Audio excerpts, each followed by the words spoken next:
Assalamualaikum warahmatullahi wabarakatuh. Perkenalkan, saya Dini Mitarawati, CKP Kabupaten Bekasi, Provinsi Jawa Barat. Pada video ini, saya akan menjelaskan koneksi antar materi pada modul 2.3 materi coaching.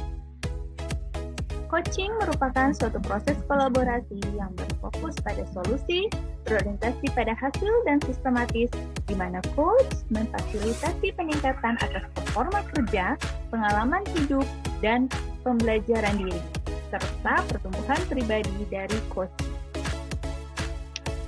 Dalam konteks pendidikan, coaching menjadi salah satu proses yang sangat penting dilakukan di sekolah.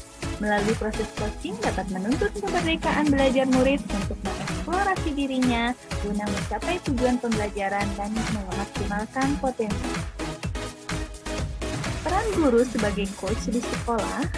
Guru sebagai pendidik perlu memiliki keterampilan coaching sehingga dapat mengarahkan anak didiknya untuk menemukan jati diri dan mewujudkan potensi dirinya. Dalam proses coaching, murid diberi kebebasan, namun pendidik sebagai pamong memberikan tuntunan dan arahan agar murid lebih terarah. Melalui proses coaching ini, guru dapat membantu murid mencapai tujuannya, yaitu kemerdekaan dalam belajar. Perbedaan antara coaching, konseling, dan mentoring sendiri adalah dalam proses coaching terjadi proses kolaborasi antara coachee dan coach, di mana coach mendorong coachee untuk menyelesaikan masalahnya sendiri. Sementara dalam proses mentoring, mentor membagikan pengalaman pribadinya kepada mentee untuk membantu mentee mengembangkan dirinya. Sementara dalam proses konseling, konselor membantu konseli untuk memecahkan masalahnya. Adapun keterampilan dasar yang perlu dipunyai dalam melakukan suatu proses coaching, ada 4 keterampilan, yaitu keterampilan membangun dasar proses coaching, keterampilan membangun hubungan baik, keterampilan berkomunikasi, dan keterampilan memfasilitasi pembelajaran.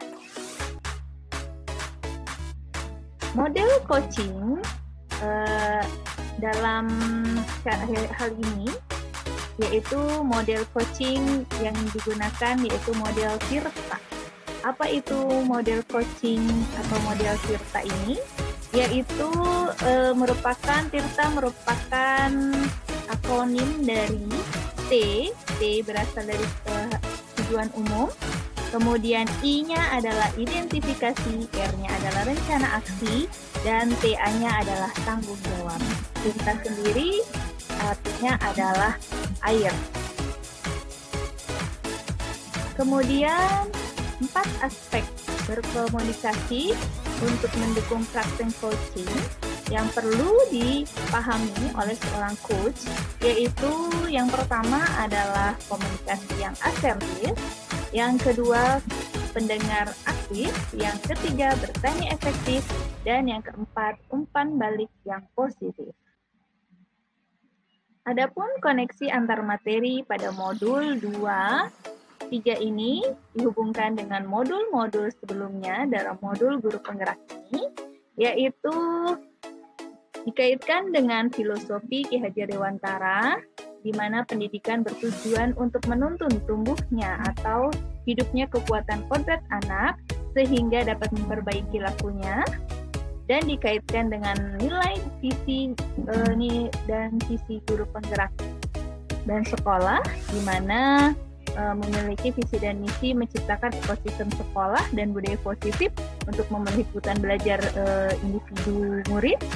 Nah, kemudian dilakukan melalui visi misi tersebut dijabarkan dalam suatu proses kegiatan pembelajaran yang berpihak pada murid melalui kegiatan pembelajaran berdiferensiasi, pembelajaran sosial emosional, dan coaching.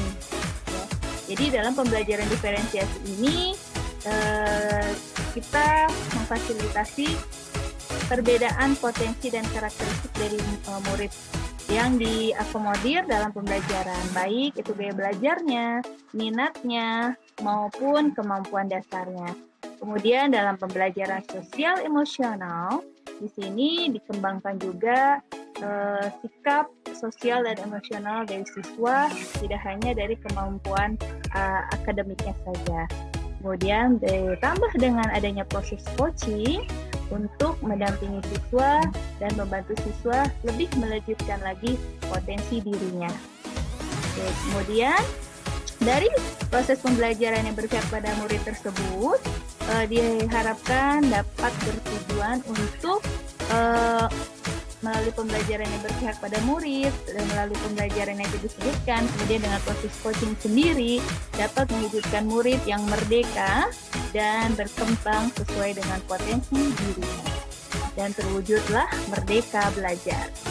Pada akhirnya diharapkan tujuan dari proses pendidikan sendiri yaitu terwujudnya profil pelajar Pancasila dan murid memiliki well-being yang baik. Adapun refleksi terhadap kegiatan coaching yang sudah dilakukan di sekolah, yaitu melalui proses coaching ini membantu saya sebagai seorang guru dalam menuntun segala kekuatan kodrat siswa sehingga dapat memperbaiki laku dari murid-murid itu sendiri. Kemudian melalui proses coaching, saya sebagai guru dapat mengarahkan murid untuk tetap berada di arah yang benar dan menggali potensi diri dari murid-murid tersebut. Kemudian melalui proses coaching, saya sebagai guru dapat membantu murid memperoleh kemerdekaan belajar dalam pembelajaran di sekolah dan mengaktifasi kerja otak murid dengan memberikan pertanyaan-pertanyaan yang reflektif. Terima kasih. Demikianlah koneksi antar materi pada modul 2.3 materi coaching. Salam guru penggerak merdeka belajar. Assalamualaikum warahmatullahi wabarakatuh.